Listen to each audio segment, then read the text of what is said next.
opportunities for men and women, persons from all communities and persons with disability will be of foremost interest.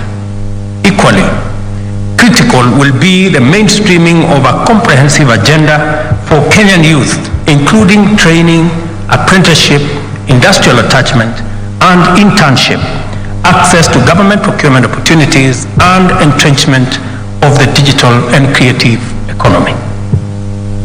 Further, it is of paramount importance that the performance management mechanism meaningfully reflects our resolve to enhance efficiency and reach of government services through digitization, automation, and deployment of various information and communication technologies.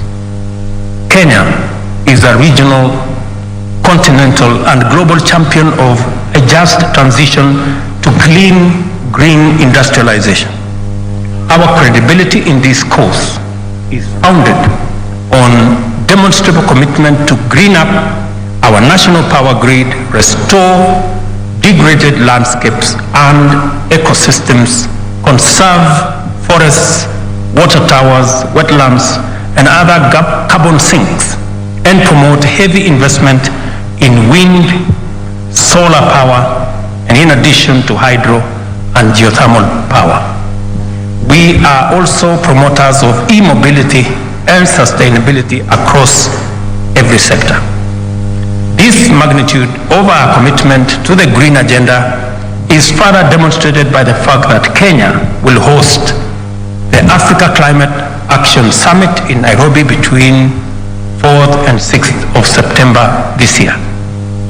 I therefore expect our performance management framework to incorporate commitments that are consistent with our obligation under Article 42 and 69 and commensurate with our credentials as a global leader in green industrialization.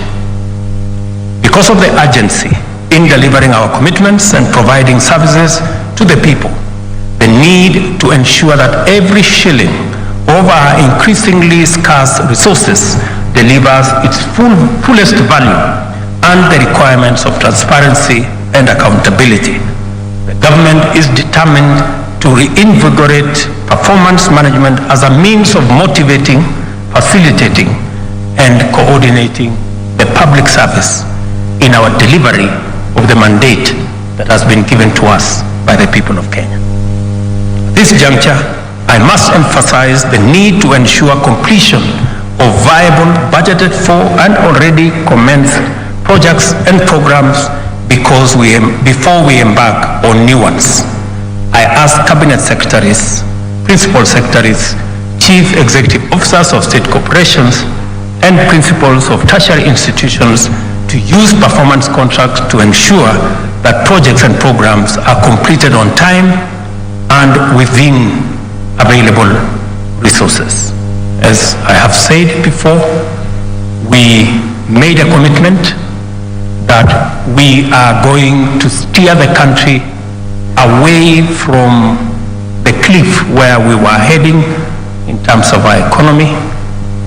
First initial step was to reduce the amount of borrowing that we were heading in the wrong direction.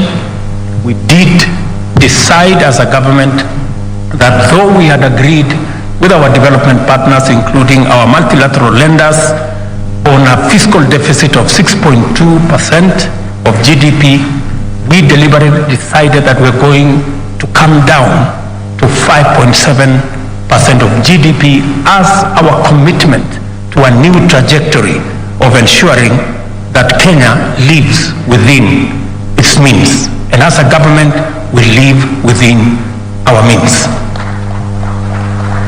In the same spirit, I have had a candid conversation with the ministry responsible for infrastructure, and the 910 billion worth of projects that were already in some form committed.